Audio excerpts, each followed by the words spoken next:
This is Ron with Stay Sharp Guide again. This time we are looking at the Vandiemans, and this is kind of a unique head in that it's a single bevel, except at the tip it is a double bevel.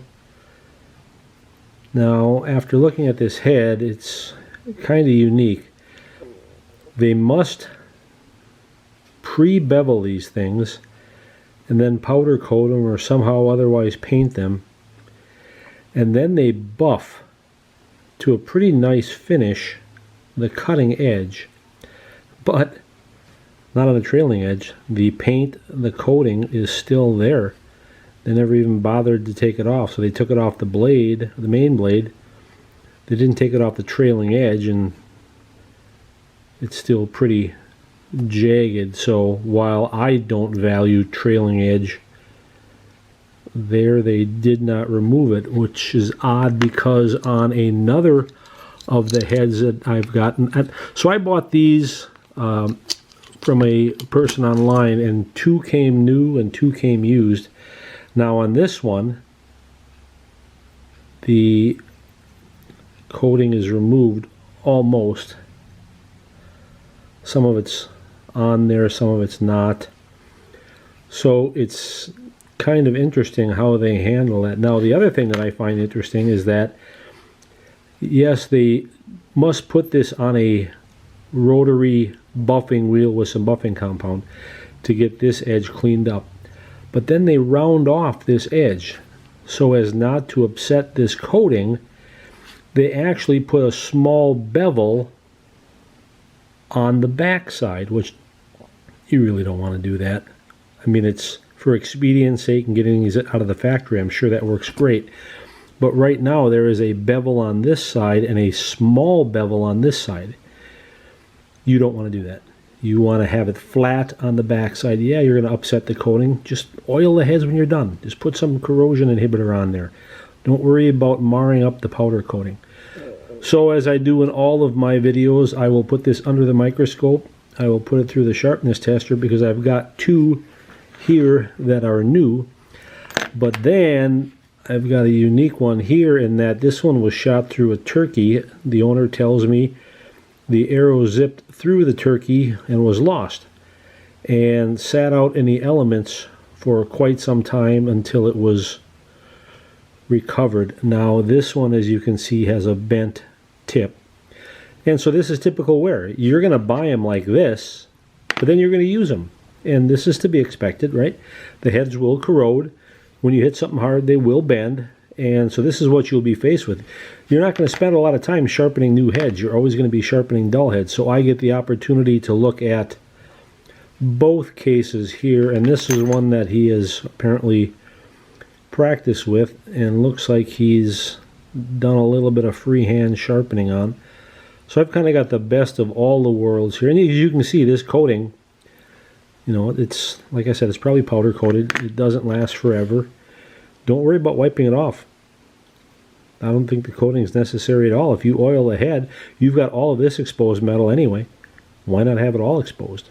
And why they didn't remove it at all from the trailing edges is kind of odd. So we'll go through all the protocols, and they feel like they've got some sharpness to them, but the fact that it's rounded off, so this bevel is not truly flat. When I inspected it, this bevel is actually arced, which is indicative of placing this on a rotary wheel to clean it up, and that rotary wheel puts a curve on there. We want to eliminate that too. You don't want a curve there, you want it to be flat. And then I'll talk about methods of sharpening it. So stay tuned.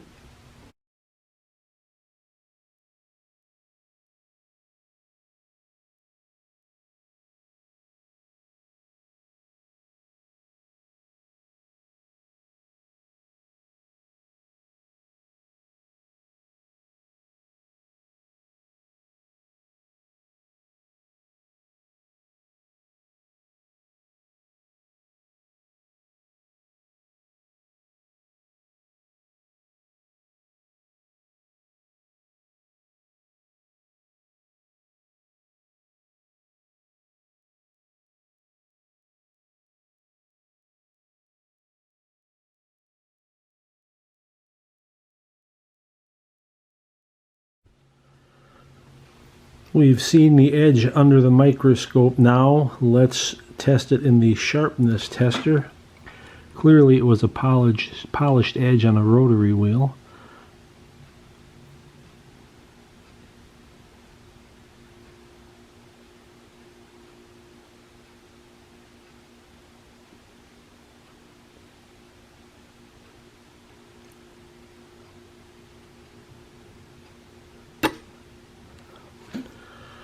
$4.99. That's not bad. I mean, that's still a fairly decent edge. It's just outside the high-end cutlery edge, but I know we can do so much better. I think part of the reason is this rounding off here on the back side and the rounding of this. There's no, it's a polished edge rather than a sharp edge. While it looks great, we can do better.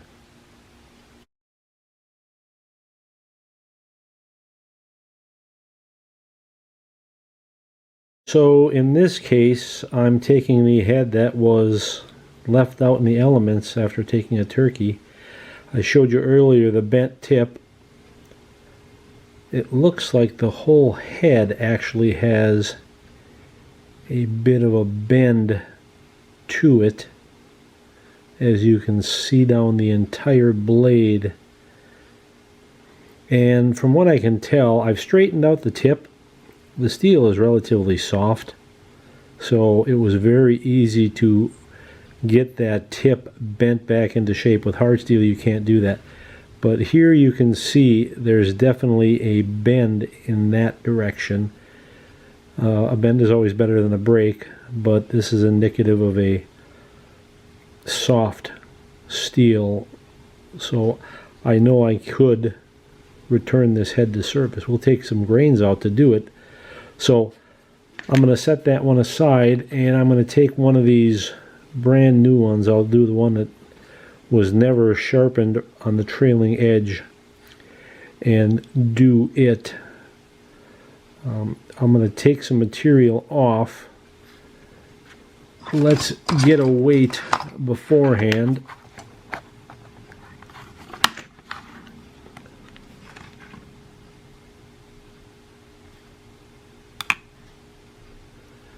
.222. So I'm not sure if this is a light 225 or a really heavy 200 grain. I'm not exactly sure, but 222 is not a normal weight that you would see in a head. But that's what we're starting with. And so getting rid of that radius, and you saw that bevel on the back side when I showed you the microscope view. There should be no bevel or anything going on the back side. And my guess is what they do is they sharpen it, and then when they get a burr on the back side, rather than conventional burr breaking, they do high-speed wheel polishing to break off the burr, and that is a no-no. So we're going to have to do some correction on this. So in order to do that, with this head, I've got a couple of options. So it's got a 30-degree angle is what it looks like, and nothing wrong with that. That's not a bad angle. So we can put it in our fixed blade guide and put 46 inches of tape on the roller to go from the 24 degrees to the 30. Now if I look at this with a rod, put a rod on the roller and look at this edge, we're pretty close with that amount of tape on the roller. The problem is this edge is not flat. This edge is a rounded edge, and you don't want that. So 46 inches of tape on the standard fixed blade guide would get you there.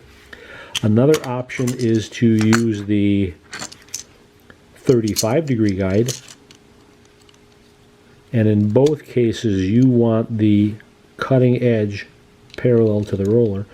With the 35-degree guide,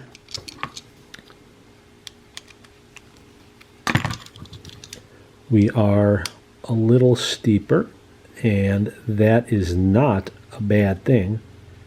I show in another video about edge retention on single bevels, how a steeper angle will save you edge curls, and I suspect these are very soft steel, and that extra angle is going to be to your advantage.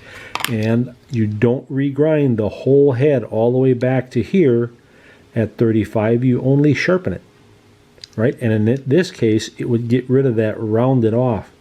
So that's what I'm going to go with on this one. I'm going to use the 35-degree guide. I'm going to sharpen it at 35 for the first 20 thousandths, get rid of the mistake of rounding off or whatever they've done to the back side here. And then I will be back. The method of mounting the head and the jaws, again, is to keep the blade edge parallel to the roller. If you don't have it right, you're going to have a situation like this. You see how I'm hitting here, but completely missing here? I would need to bring that edge out until I've got complete flatness. So when I lay it on the roller and I tip it down, I want it to lay flat across the entire edge. And right now it looks like I'm a little high here. It can be deceiving because they've rounded the back edge off. So now when I tip it down, I'll try to get in better light here. When I tip it down, I'm still a little bit high on the nose. I'm going to bring that nose down. There we go. All right. So that's the process. Once I've got it so that it lays on the edge and doesn't rock and doesn't roll, and I don't see daylight under any corner, that's when I can give it a tighten. And then hit it with some Sharpie marker. That's the wrong marker. Here's the right one.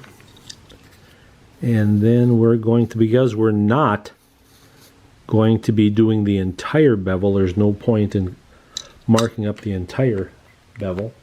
We're going to get all of that spin rotation from the low slope, but we're going to be grinding it at 35 for a stronger edge.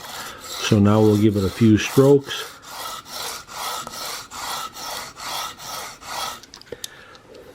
So as you can see, we've got it in the guide correctly. We're hitting contact across the whole edge, and I'm going to grind until I get rid of this rounded off side. So we're going to be up against flat metal, and we're going to have a flat edge instead of the rounded off edge that we've got here.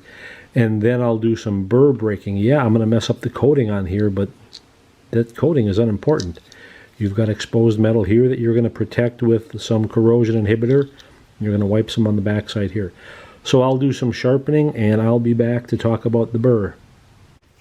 Alright, well, I haven't been sharpening very long, and I'm here to tell you that this steel is soft. Now, as I always do, I preach about the burr, getting the burr on the back side, and the softer the steel, the larger the burr, and this is one heck of a big burr. This steel is soft. You won't need paper. You can feel it. It's incredibly soft and easy to roll over. I'm going to put this under the microscope and try to show you the burr on the back side. It's always difficult to try to see the burr under a microscope because it's folded over, but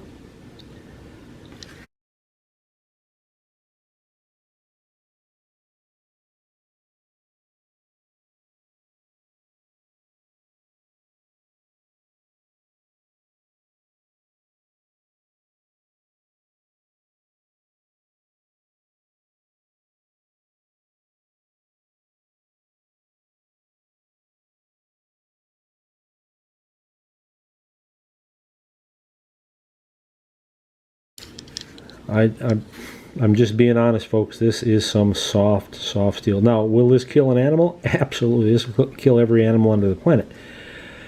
Steel is steel. But this edge is not going to withstand bone hits, certainly pass-throughs like we saw on the other head where the guy shot the turkey. The whole head bent. whether it was from the turkey or the dirt or whatever. That's a product of soft steel. So I'm glad I'm using the 35-degree guide, because at its original 30-degree edge, I don't think this would have held up very well at all. I'm going to put in the description below some information about single bevels and edge strength and what that means. So here you can see the compound edge, the 30 that they've got to here, and then the 35 that I'm putting on here. Actually, here you can actually see a little bit of the burr. And in this case, you will want to do that with the Vandieman heads based on how soft they are. I will keep going through the other grits. I'm going to break the burr off on this side, and then I'm going to keep going through all the grits, and I'll come back. Sharpening on the head for a while, and right now I'm at 2500 grit. And as I'm going along, I'm throwing up this huge burr at even 2500 grit. And I always talk about the importance of the burr, but here is the burr at 2500, right? This is far larger than any burr I've ever had at 2500. So I went to their website, and it says their Rockwell hardness is only 44, so that explains it, the super soft steel. So I talked about getting rid of that, what they had done on the back side by grinding it off, and I'm getting rid of the coating. Nothing wrong with that. You need to coat this head anyway. But let's break off the burr now at 2500. I always use this marble plate, so I'll raise it up. I'm going to bring my sandpaper right out to the edge. I'm going to lay the blade flat, and then I'm going to slide it on that grit. Whatever grit I created the burr with is the grit that I'm going to break it off with. And again, you want this to be flat. You don't want what they supplied with a rounded off edge.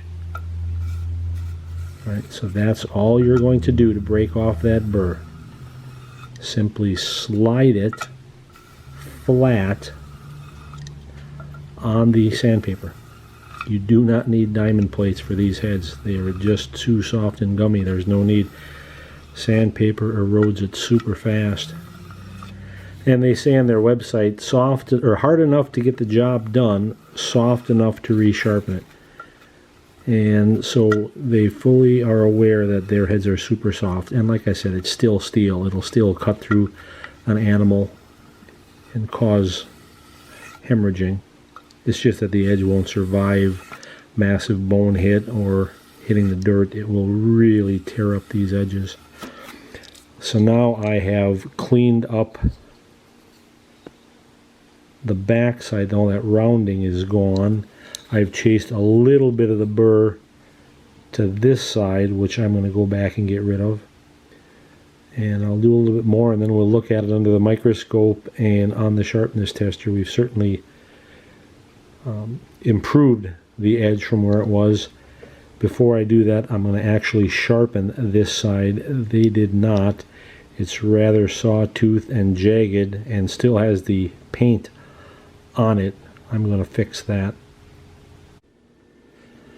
Alright, so I've done everything that I can to this head, including cleaning up the back side bevel. I've corrected the grind that they put on the back side, and I failed to show the buffing compound, but as always, it's a pulling motion. While the head is still in the guide, a pulling motion only across the buffing compound, which would be on cereal box cardboard. But here is the edge that I produced.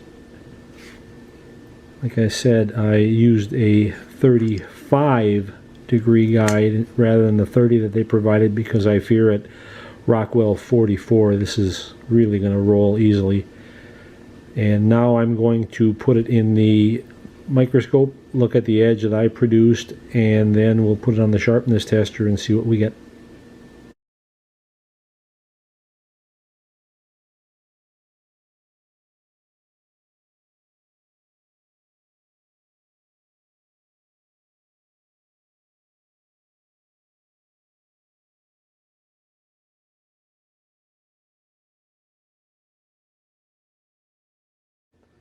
Now you've seen the edge that I produced.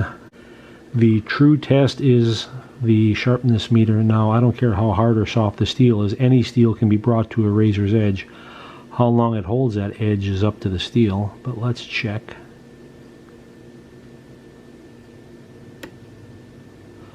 .125. So that is a very sharp edge, sharper than a razor blade.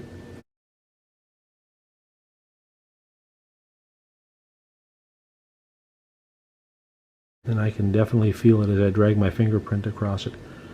And I sharpened the trailing edge. I did not do the other side, which still has the powder coating on it. I only sharpened one half of the head, as I typically do, to show you the process to sharpen the head. But let's look at the weight lastly. Everybody cares about how much weight you're taking off, and again, this was a softer steel, and I was reshaping an edge from 30 to 35, and we started out at an odd 222 grains, and we are now 220. So we've lost a grand total of 2 grains, and that included resurfacing this edge and sharpening this edge. This edge remains powder coated still, and that was the correcting of all of the grind that they had put on here. So I did a lot, but people are surprised at how little sharpening really affects the weight. Lastly, because this is a carbon steel head, you will definitely want to put some corrosion inhibitor on here, and these are some of the best that I've dealt with. They will stave off rust. Alright, so in closing, you might think, well, Ron kind of came down hard on this head. It's a softer, gummier steel. You know, who is he to talk like that? Well, after 35 years in engineering, and as a custom knife maker who's worked with all sorts of steels, and a guy who makes his own broadheads, and who's tested many, many broadheads and every steel under the sun, that's where I come from. And I've been bow hunting for nearly 50 years. So that's the foundation of opinion forming that I will, provide based on that foundation of lifelong experiences. Will this head kill? Absolutely. And it's got a proven track record in Australia and other places. It will definitely kill. It just won't hold an edge. When this thing hits the dirt, you're going to have a lot of work on your hands. On a heavy bone hit, you're going to have a lot of work on your hands. That edge won't stand up, which is why you're definitely going to want to go from 30 to 35 to just stiffen up that edge a little bit, put more material behind it, and correct what they've done by putting a bevel on the backside. So that's the Vandiemans. Thanks for watching.